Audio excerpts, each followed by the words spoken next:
नमस्कार, आप देख रहे हैं आरआर न्यूज।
नितिन जरा सा भगवान श्री राघवेंद्र सरकार की इसी कृपा से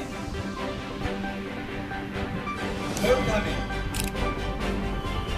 भगवान श्री रामलीला के मंदिर के निर्माण का कार्य बाद गति से आगे बढ़ी ध्यान में आती है। वो सावधानी में शिथिलता भी नहीं होगी और एक एक कार्य इस प्रकार पूर्ण होकर के रहेगा कि आप लोगों को भी गर्व होगा कि मंदिर का निर्माण भी इस ढंग से किया जा सकता है। मित्रों, आप आश्वस्त रहिएगा, किसी भी प्रकार से आप अपने मन में भ्रम निर्माण मत होने दीजिएगा। इन लोगों के अंतःकरण में यदि राम जी की भक्ति का कुछ भी भाव होता और मंदिर बनने के लिए इनकी सद्भावनाएं होती तो इन लोगों का था। व्यक्तिगत रूप में मेरी ऐसी इच्छा नहीं है कि इस प्रकार की कोई कार्यवाही की जाए, क्योंकि हम तो देखते हैं कि अयोध्या में किसी धोबी ने कुछ तो भी सीता जी माता जी के लिए कुछ कहा था और आज भी वो परंपरा प्रवृत्ति के रूप में जीवित है। तो हम लोगों को उसको इतना दूध देने की मुझे व्यक्तिगत आवश्यकता नहीं लगती है, लेकिन यदि हमारी सारी न्यासी मंडली कहेगी तो उसका विचार भी हम करेंगे। व्यक्तिगत रूप में मैं इसका पक्षधर नहीं हूँ, लेकिन सब यदि कहेंगे तो मैं उनके साथ मैं नहीं करना चाहता हूँ। मैं आपको पहले ही बोल दिया कि ये सारा जब कॉम्पिटेंट अथॉरिटी हमें पूछेगी हम पूरा का पूरा बोल देंगे।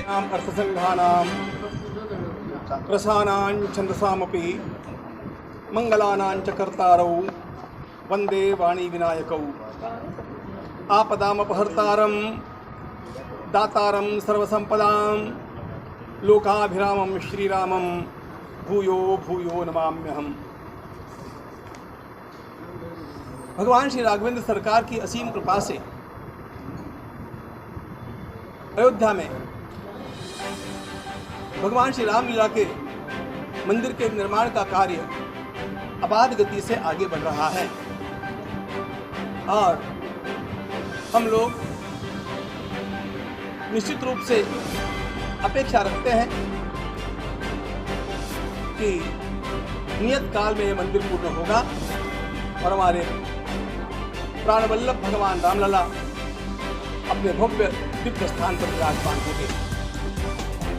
इसके निर्माण कार्य की इस गति में अवरोध करने जैसी कुछ घटनाएं गत 15-20 दिनों में घटी और कुछ लोगों ने, जिसमें कुछ राजनीतिक नेता भी हैं, कुछ तथाकथित धर्माचार्य भी हैं, ऐसे लोगों ने आपत्ति उठाई कि भगवान श्री राम के मंदिर के निर्माण के इस कार्य में कहीं तो भी कानूनी अनियमितताएं, जिसे आप लोग घोटाला कहते हैं, ऐसा कुछ तो भी हुआ है।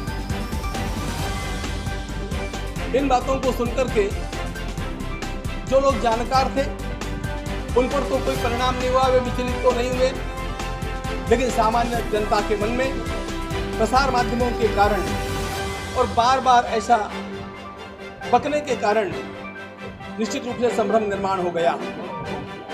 अनेक अच्छे धर्माचार्यों के भी फोन मुझे आए, सभी का विश्वास था, लेकिन सभी का अनुरोध था कि मैं जाकर के देखूं कि क्या स्थिति है। और मैं गत 3 दिनों से यहाँ पर लगातार जिस क्षण पहुँचा हूँ उससे अब तक इसी बात की खोजबीन करता रहा।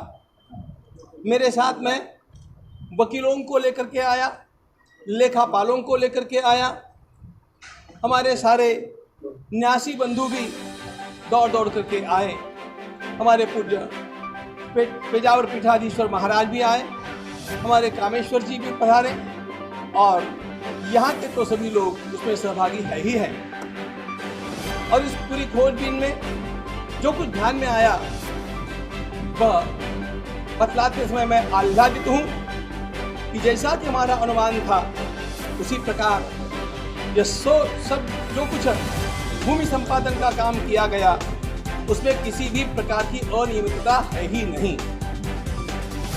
आप लोगों को पता होना चाहिए कि इस न्यास के प्रथम बैठक से ही मैं स्वयं एक बात का आग्रही रहा हूं कि हम लोगों को यह भूमि कम से कम 108 एकड़ तक विस्तारित करनी चाहिए, क्योंकि हम लोग जिस प्रकार का मंदिर दुनिया के सामने खड़ा करना चाहते हैं वह निश्चित रूप से एक प्रभावी और हमारी संस्कृति का विस्तार करने वाला और मनोज में दर्शन कराने वाला मंदिर होना चाहिए। इस प्रकार का उसका विस्तार करना हो तो भूमि की आवश्यकता है, ये एक बात।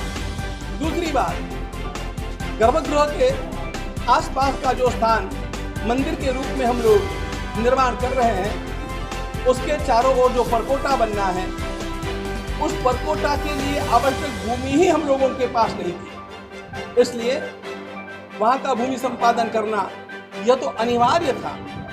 ऐसी अनेक बातों को लेकर के भू संपादन करने का कार्य आरंभ किया गया और हमारे यहाँ अयोध्या जी में निवास करने वाले न्यासी मंडल के सभी सदस्यों ने, जिनकी एक समिति बनाई गई, इस कार्य को गतिमान किया। इस कार्य को गतिमान करके और जब ये भूमि संपादन का काम चला तो उसमें कुछ भ्रष्टाचार, घोटाले ऐसे शब्दों का प्रयोग करके और लोगों को संभ्रमित किया गया। यह देख करके और हम लोगों ने खोजबीन की है। पहली बात, इस प्रकार की भूमि का ग्रहण करना आवश्यक था। यह हमारे न्यास की आवश्यकता है मंदिर की भव्यता के लिए। दूसरी बात, जो कुछ व्यवहार किया गया वह 100% विधान के अनुसार, कानून के अनुसार किया गया है, इसलिए इसमें अवैधानिक कुछ भी नहीं किया गया। यह हम विश्वास के साथ सारी जांच पड़ताल के पश्चात आपको बतला सकते हैं। तीसरी बात, जो कुछ भी भूमि ग्रहण किया गया है वह भूमि ग्रहण आज के अयोध्या जी के बाजार भाव से जो मूल्य लगेगा उतने में अथवा उसके कम ही कीमत में किया गया है। इस बात को ध्यान में लेना बहुत आवश्यक है और इसलिए यह लोगों को संभ्रमित करने का जो प्रयास किया गया, इस सारे प्रयासों के पीछे हम लोगों को तो एक ही हेतु दिखता है, एक ही उद्देश्य दिखता है। भगवान रामलला का जो मंदिर बन रहा है उस मंदिर के निर्माण के कार्य में बाधा डालना, इसी प्रकार के उद्देश्य को लेकर के ये लोग कार्यरत हैं और इसलिए ध्यान में रखिएगा कि ये सारा कार्य वैधानिक रूप से संपन्न हुआ है, इसमें किसी प्रकार का दुर्व्यवहार नहीं हुआ है और कहीं पर भी कानून की मर्यादा का उल्लंघन भी नहीं किया गया है। यह मैं मेरे साथ आए हुए वकीलों के और लेखापालों के, सीएज के, उनके सबके जांच के बाद में आप लोगों के सामने रख रहा हूं। मुझे एक बात कहनी है, जिन लोगों ने ऐसा आरोप लगाया है, जिन लोगों ने इसी को इतना तूल दे करके पूरे देश में एक भ्रम निर्माण करने का प्रयास किया है, उन लोगों से मेरा आग्रह है, मैं अपनी ओर से तो इसे आग्रह कहता हूं, अनुरोध भी कहता हूं, प्रार्थना भी कहता हूं, लेकिन राम भक्तों की वाणी से बोलना हो तो ये चुनौती भी है।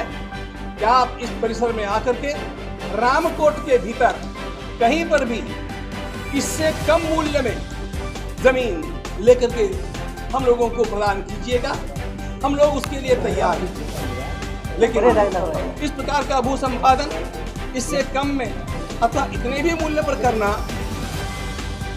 कितना कठिन है, ये रोज कार्य करने वाले हमारे कार्यकर्ता जानते हैं। और इसलिए मैं सारे राम भक्तों को, देश के सारे राम भक्तों को आश्वस्त करना चाहता हूं कि जिस विश्वास से यह कार्य हम लोगों को सौंपा गया है, उस विश्वास को हम पूर्ण सार्थक करके रहेंगे। अभी भी नहीं हुआ है और आगे भी हम इससे भी अधिक सतर्क रहेंगे, क्योंकि कहीं तो भी थोड़ी सी सावधानी में शिथिलता हम लोगों के भी ध्यान में आती है।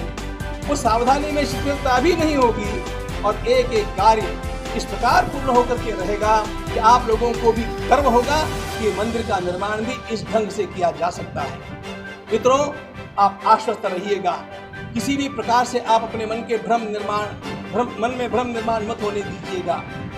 इन लोगों के अंतःकरण में यदि राम जी की भक्ति का कुछ भी भाव होता और मंदिर बनने के लिए इनकी सद्भावनाएं होती, तो इन लोगों का कर्तव्य था, इन लोगों का शिष्टाचार था कि वे आकर के हमसे मिलते, हमें कहते, हमें पूछते, आकर के स्वयं कागज देखते और अपना यदि समाधान नहीं होता है तो उसके पश्चात कहीं मीडिया में जाकर के और लोगों के सामने ला करके इन बातों को प्रचारित करते, तब हमें भी आपत्ति नहीं होती।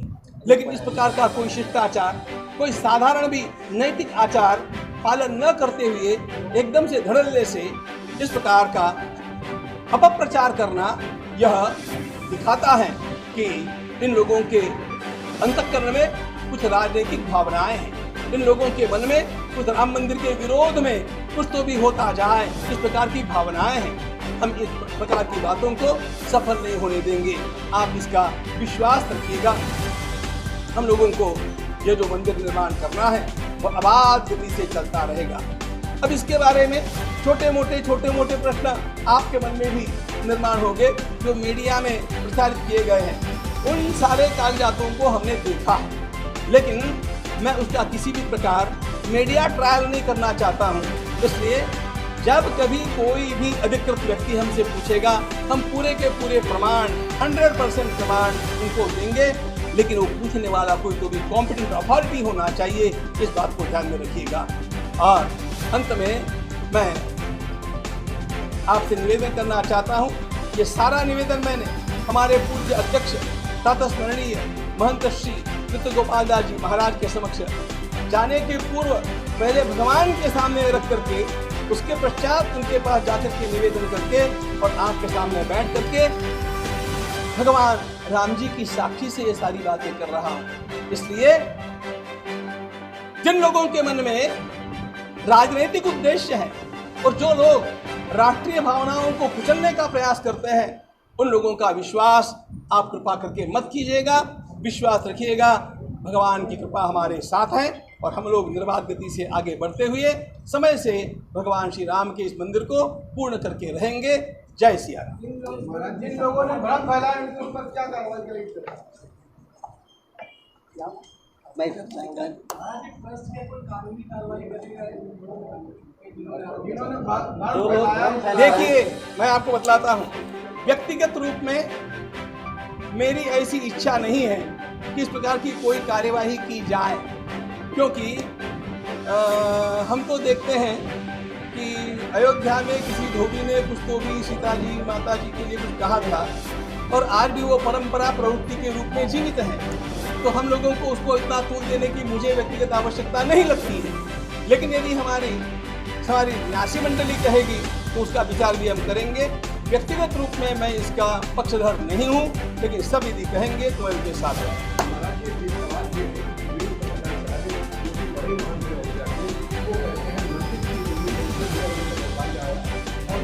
ये सारा मीडिया ट्रायल मैं नहीं करना चाहता हूँ। मैंने आपको पहले ही बोल दिया कि ये सारा जब कॉम्पिटेंट अथॉरिटीज हमें पूछेगी हम पूरा का पूरा बोल देंगे। ये सब मीडिया के विषय नहीं। ऐसे ही तमाम खबरों को देखने के लिए देखते रहिए RR।